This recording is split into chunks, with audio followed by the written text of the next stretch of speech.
Welcome everyone to this special legal update. I'm Lisa Alexander from Greenville, South Carolina, and like to thank you for joining me today. Together we'll delve into some crucial aspects of the National Association of Realtors Code of Ethics. Specifically, we'll be exploring two vital articles. Article 17, which focuses on the Grievance Committee for arbitration hearings, and Article 3, which deals with compensation.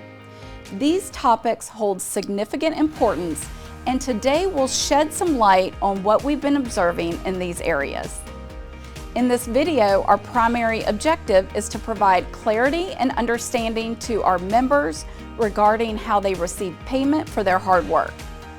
It's a subject that often raises questions and requires a closer examination. So without further ado, let's dive into and explore some intricacies together. Have you ever been involved in an arbitration hearing? Here are a few ways to stay out of them, unless you're serving on a committee, of course. Let's start first with Article 17. It reads, in the event of contractual disputes or specific non-contractual disputes, as defined in Standard of Practice 17.4 between realtors, the principals, associated with different firms arising out of their relationships as realtors, the realtors shall mediate the dispute if the board requires its members to mediate. If the dispute is not resolved through mediation or mediation is not required, realtors shall submit the dispute to arbitration in accordance with the policies of the board rather than litigate the matter. In the event clients of realtors wish to mediate or arbitrate contractual disputes arising out of real estate transactions, realtors shall mediate or arbitrate those disputes in accordance with the policies of the board, provided the clients agree to be bound by the resulting agreement of the award. The obligation to participate in mediation and arbitration contemplated by this article includes the obligation of realtors, principals, and designated realtor to cause their firms to mediate and arbitrate to be bound by any resulting agreement or award.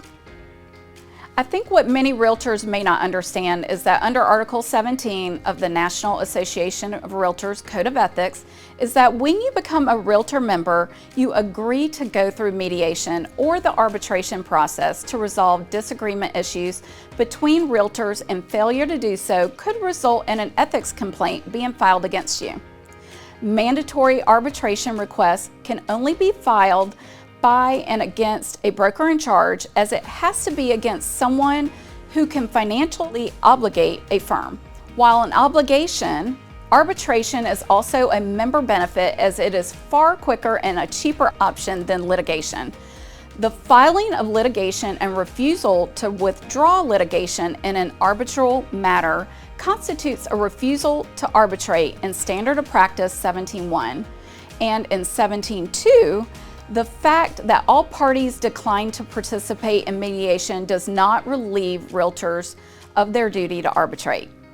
There are also specific non-contractual disputes that are subject to arbitration too.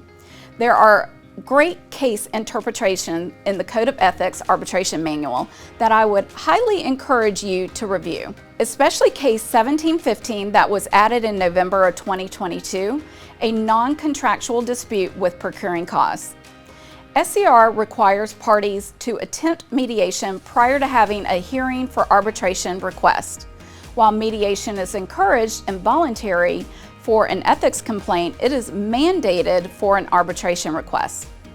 Now let's take a look at Article 3. It reads, realtors shall cooperate with other brokers except when cooperation is not in the client's best interest. The obligation to cooperate does not include the obligation to share commissions, fees, or to otherwise compensate another broker. So, here's a question from the Code Comprehension on the Ethical Duty to Cooperate, Article 3. A broker who does not belong to a realtor association or an MLS wants to show a property I have listed. Can I decline to make the property available? Well, the answer to this is no, you cannot decline to make the property available based on the buyer's agent's membership status. Article 3 of the Code of Ethics requires realtors to cooperate with other brokers in the client's best interest. So realtors are obligated to share this information on the property they have listed and to make the property available to other brokers for showing regardless of the cooperating broker's membership status. This ethical duty to cooperate does not, however, create a duty to compensate. Compensation is a cooperative transaction resulting from a blanket offer made through the MLS. And when dealing with brokers who do not belong to the MLS, the buyer's broker should discuss compensation with the listing broker. This is the key, prior to the time the offer to purchase is submitted. In Standards of Practice 3.2, the listing broker may not attempt to modify the offered compensation with respect to a cooperative transaction unless entering into an agreement mutually change the compensation. So Standard Practice 3.3, and we have had some complaints with the realtors that they've been giving out codes to clients to view homes. Do not do this at all. Standard Practice 3.9. And finally, please remember that realtors may not refuse to cooperate on the basis of realtors' race, color, religion, sex, disability, familial status, national origin, sexual orientation, or gender identity. That's Standard of Practice 311, which was amended this January. I think what makes our trade association stand out above the rest is that we are held to this fabulously and thoughtfully written code to live by. And I'm proud to stand by these documents, and I hope you are too. Here are a few ways to get paid in legal agreements. The designated realtor participating in a listing in the home where the MLS and MLS participation membership is the contract. So remember this, MLS is membership is a legal binding contract. Number 2, a lawyer drafted compensation agreement like SCR Form 120 to be used with a FSBO seller or where a listing is in your MLS where your brokerage does not participate. You can also use Form 600 on our SCR forms.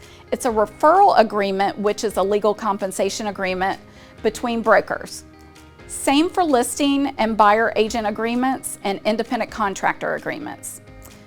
For more legal questions, always get your broker in charge and team leader, if a team is involved, to try to help you solve compensation disputes first. And if you need more assistance, you can always call the SCR legal hotline. You can try to self-settle, or you can try to self-settle with a mediator, i.e. mediation. And if you cannot settle the commission dispute, you are obligated to arbitrate. So that's it for today. Thank you for joining us for this special legal update in our Code of Ethics.